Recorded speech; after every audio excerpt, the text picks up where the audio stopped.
All right, folks, you're live with Lonzo, the Godfather of West Coast hip hop.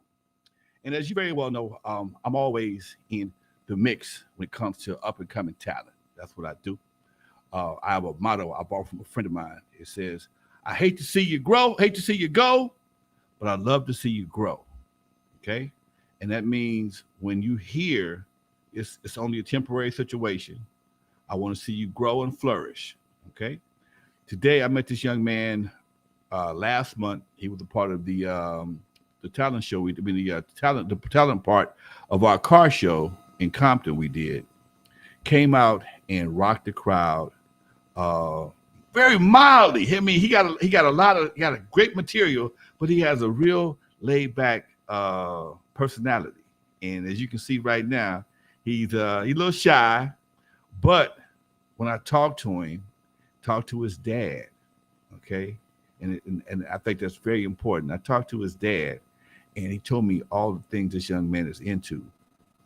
I had to bring him on the show as a bit of inspiration for other young men and other dads. On my show, now y'all know for sure, y'all know me. I used to do my shows remotely, but this brother, come on to the studio, man. Let's sit down side by side and just share this screen so that we can get you, get up close and personal with you. Because we're gonna take some pictures. Because when he blow up, he was at the pad one day hanging out with me. Right now, I want y'all to meet a young man who's a rapper, but also could put hands on you. He's a boxer as well, about to go pro. Compton, LA, whoever's watching this show, I want y'all to meet Jadien Too. What's up, Jadien? What's up, man? I'm doing pretty good. How are you, man? I can't complain, sir. I can't complain at all, man. Tell us about yourself, man. What you all about? I say you're a boxer and a rapper. Come on up close to that mic. Make sure we can hear you real good. Yeah, for sure. I got you. Well, like Alonzo already told you, feel me? I'm a boxer and a rapper. I started rapping when I was 6 years old. I started boxing when I was 3 years old. Feel me? I just turned 16 like a couple months ago. So, I'm about to do it big. You feel me? About to turn pro, all that. How are you turning pro? How old are you? Hopefully, like by next year, like 17. So yeah. You can go pro at 17 in boxing, huh? Well, yeah, you can actually go pro at 15. You can go pro at 50. Did not know that. Mm-hmm, okay. Yeah. I was just telling your dad, it takes a dad to train, to watch his son train and put hands on another man's son and watch another man's son put hands on his son. That's something that I don't know if the average mama could stand by and watch. Had your mom ever watch you get out? Yeah, she has before. And I think when I was younger, that was kind of a problem before. Like, she didn't really want to, see me get hurt. But as I got older and she started to understand and actually see the vision, she kind of like, she started to understand more. Is she house shopping yet or what? Yeah. She ain't house shopping? Looking hard, but won't realize that they will never see. I left my phone on my desk. Anyway, I hear my phone ringing in my ear, but that's all right. Somebody always do me a favor, Doc. Go on my desk and ring me my phone so I can turn it off. Usually I have my phone sitting right next to me, but that's all right, folks. You're listening to Tupac, the intro here. That's my ringtone. Yes, I love Tupac. That's my shit. So anyway, you started doing this when you were 3 years old. Mm-hmm. Yeah, started boxing when I was 3. And at 3 years old, I mean, what do you really do at 3 years old when you box? I mean, you train just like everything else. What's your regimen? What's your daily regimen for training at 3 years old? At 3, honestly, when I was 3, I was just learning the basics. So I was just like learning how to get my position, like my stance right, how to keep my hands up, just how to throw like basic punches like a 1 and a 2 and stuff like that. So, when I was younger, that was kind of like, the regimen of just like learning the basics as far as, ways to protect myself. So I'd never get like bullied or anything like that. Okay. Have you ever had to use your skills on the school ground? No, never. You never whooped nobody's ass in school? Nah, okay. A lot of people already know, so they kind of like, tend to stay away from those problems, and I don't blame them. So. Okay, that's cool. Now, I got a question. I remember a friend of mine when I was growing up. Mm-hmm. He was a young cat. He was about 10 years old. He was pretty good in karate. Mm-hmm. He knew karate so well, his mom and his dad didn't want to discipline him. Afraid of getting their ass whooped. You don't have that problem at your house, do you? Nah, Pops ain't worried about that, huh? nah. I taught you everything you know. Taught you everything you know, not everything I know. I ain't Right. mad at you. Yeah. So as you pursue this boxing thing, man, what makes you want to be a rapper and a boxer? I think it's just a love overall for both boxing and rapping. You know, a lot of people ask me like when I were to do interviews, they always ask me like, which one do you love more? And it's not really a question that I can answer like that because both of them are all like the same. It's like I can't really live without either of them. But Okay. it's for me it's just the love of the sport as far as for boxing and just the love for music. I love both, with everything. So yeah. How many tracks you have ready to recorded right now as an artist? Already, I honestly don't even know like how many tracks like recorded, but I mean, Do you rap about whooping people's asses? some, sometimes yeah, Could sometimes yeah. you- that would have to be that would probably be a very interesting Muhammad Ali-ish type situation on the modern day upgrade to have a rapper tell somebody how he gonna whoop his ass in a song form and especially if you pull it off. Hmm. Okay, or rap about how you whooped his ass after the fight. I told you, blah blah blah blah blah, and have a beat behind you. Man, that could go viral real quick. That could go viral real quick. Yeah. When it comes to boxing, Mhm. what's your main? Who's your main support? Your dad or your mom or both? Um, I mean both. Both. Yeah, both support me. But yeah. How does boxing affect your schoolwork, man? Uh, yeah. See, that one sometimes that's kind of hard to balance sometimes because I'll be training early in the morning now. I'll be training like before I go to school, so I'll wake up at like 5:15 to get ready to go train, come back, take a shower, then go to school, then come back and still have to train some more. So then it's kind of like, and sometimes I don't really have that time to really do all my schoolwork. So Do you ever like say, man, do I really want to do this? You ever had that wake up in the morning, oh, it's 5 o'clock, it's cold. Do I really want to do this? You ever had those thoughts? yeah, I do. But then I kind of also like, this is what I signed up for. And it's like, I put like, what, 13 years in now. So it's like, I Okay. can't, it's not like I can just go back. Okay. That's time wasted if I did. So, Who's your favorite boxer? mm, skill wise, I'll probably say Floyd. Okay. But I like Muhammad Ali a lot Okay. because he wasn't like, with him, it wasn't just about boxing, it was more than that. And, I really like that about him. So, When it comes to your favorite rapper, who's your favorite rapper? oh man, I got a lot. Lyrically, I would probably say like Eminem, Logic, Jordan Lucas, rappers like that. Okay. Um, I like Nipsey. Nipsey's hard. Okay. Tupac, he's dope. Biggie, E40. Okay. I got a lot, So bro. you I got can it just, sound like you like a lot of old school yeah, folks. yeah. I like a lot, bro. I can just name a lot. Bro. How much influence does your dad have on your rap influence? I mean your rap career. A lot, because I actually like a lot of the music that he listens to is music that I listen to. Like a lot of these like new generation, they be listening to like Lil Durk, um, Young Boy, and artists like that. And like if you were to actually listen to my music sounds nothing like that. It's kind of like more of that old school bounce type situation type Okay. feel, and that's kind of like personally what I like. So I liked you when I saw you at the showcase. I liked everybody that played that day, but mhm, I noticed your tracks were a lot smoother. They had a lot more flavor to them, right. and that right there, I think, is something that's missing in hip hop right now, especially for the younger generation. Yeah. They tend to grab everything we did back in the day and repackage it and resell it to y'all. I'll be glad when they get around to more of this music, grabbing some funk or some G funk or whatever the case may be, and put somebody with a little somebody on there and make it funky again because it ain't funky no more. Yeah. It's like it's just stank. It's different. It's a difference between funking and stanking. Everything that stank ain't funky.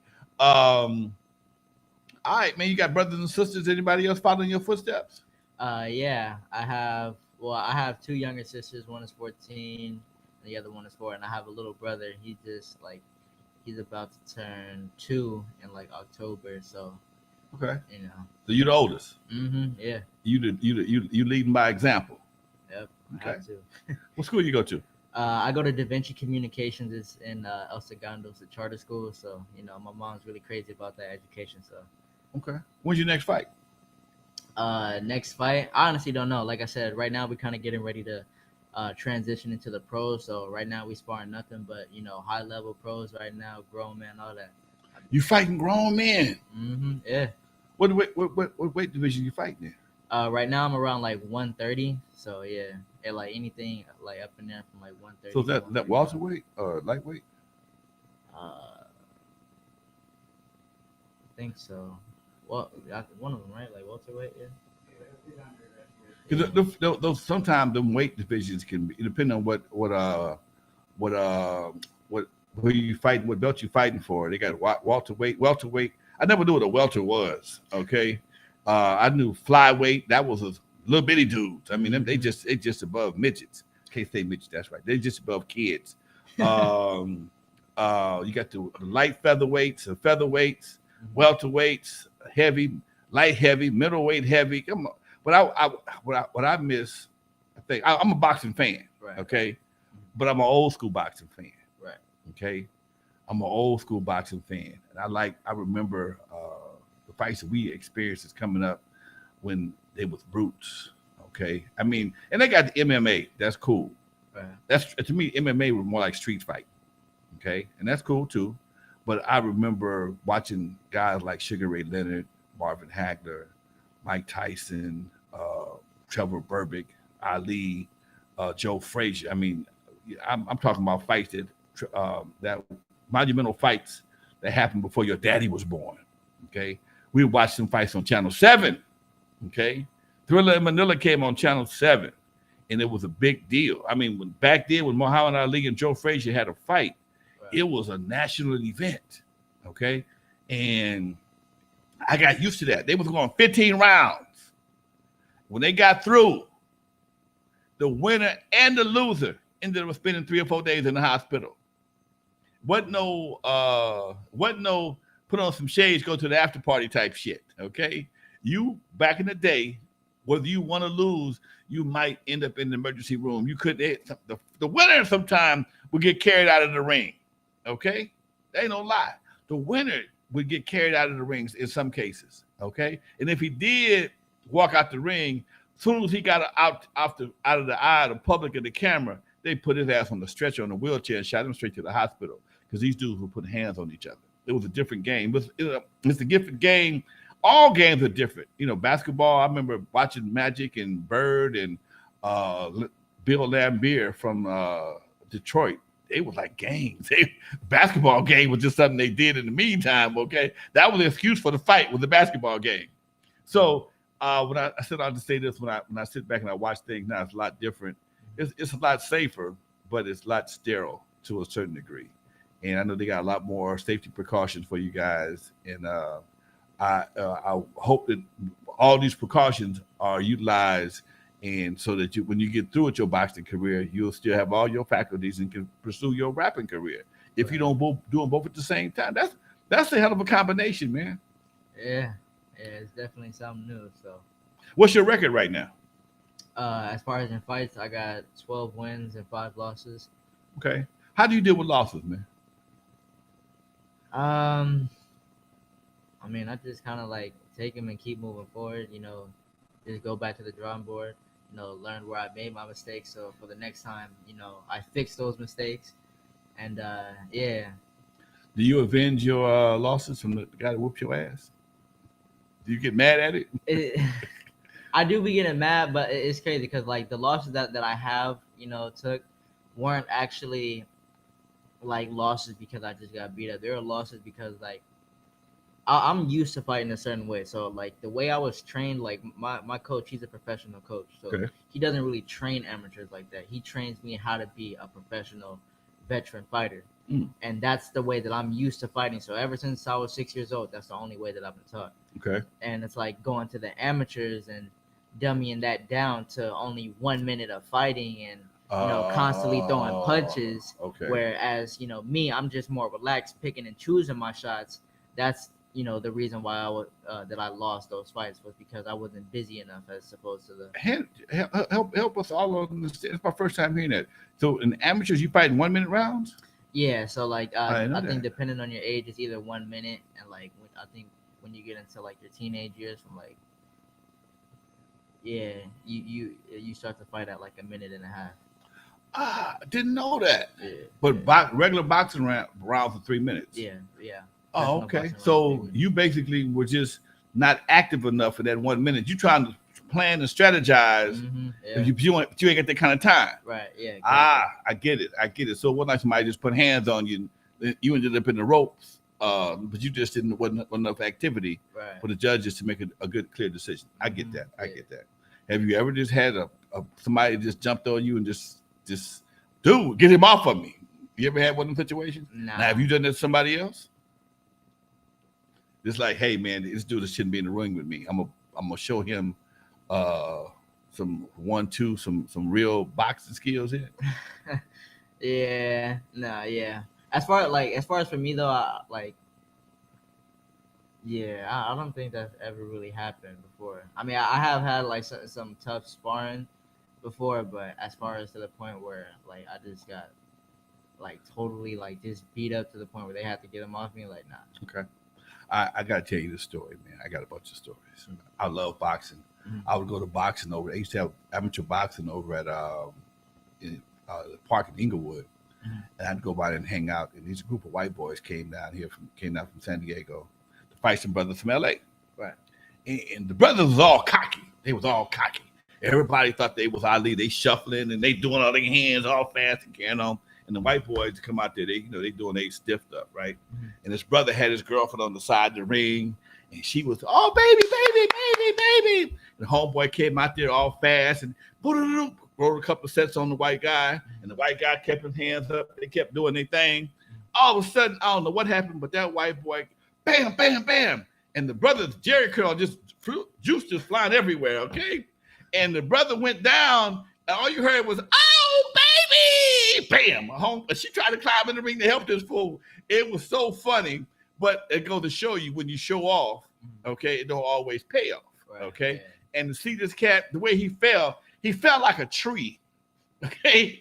The dude put a combination on him, and when he fell, he just fell face down like it was nobody's business, and all you heard was, oh baby, no, bam.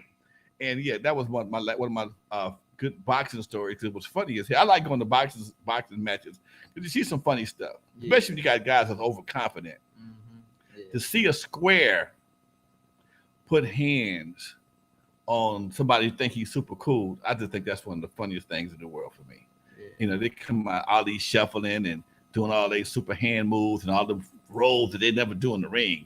But the little white boy came out with some basics and basically whooped his ass. Okay, so it made for an interesting situation. All right, folks, you're live with Lonzo, the Godfather of West Coast Hip Hop, and I'm live here with my man Jadien Too out of Compton. He's a rapper and a boxer. We're talking about his future, his career. He's about to go pro in a few months. Maybe a year. Yeah. Okay, he's about to go pro. So when you see him again, you say, I remember he was on Lonzo's show. Like so many other artists, okay? And as I move into being more diverse in my career, I'm bringing on boxers, I'm bringing on spoken word people, artists. So stick around. You're going to see more faces that you're going to see in the future.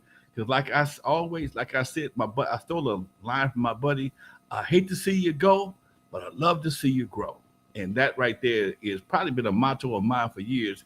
And that's why so many people have come to this camp. So you got anything you want to share with your people? You got Instagram? Oh, yeah, most definitely. You can follow me on Instagram, Facebook, YouTube at Jadien Too Fast. That's JAIDEN 2 and the word fast. You feel me? And the girls want me to slide into his DM. He ain't ready for that. He got matches to win. All right, folks, you're live with Lonzo, the Godfather of West Coast Hip Hop, and the president and CEO of the Compton Entertainment Chamber of Commerce, showing some love for my up-and-coming folks here out in the CPT. Much love to you, Jadien. Yes, sir. Thank you for having me. Put hands on them, folks. Put hands on them. All right, folks, we up out of here. Much love to Jaden's dad. I got to give him a shout out also. Much love to Jaden's dad for supporting him in his career. Fathers, we need y'all behind these young men, keep them out the streets. I bet you what gang you belong to? None. All right, then. I'm gonna give you a gang. Put hands on him, gang. he belongs to the money gang. All right, folks. You are here. You're looking at a boxer and a future boxer, a future rapper. Let's see which one of his careers blow up first. All right, folks. You're out of here. You're live on Lounge with the Godfather West Coast Hip Hop. Peace, y'all.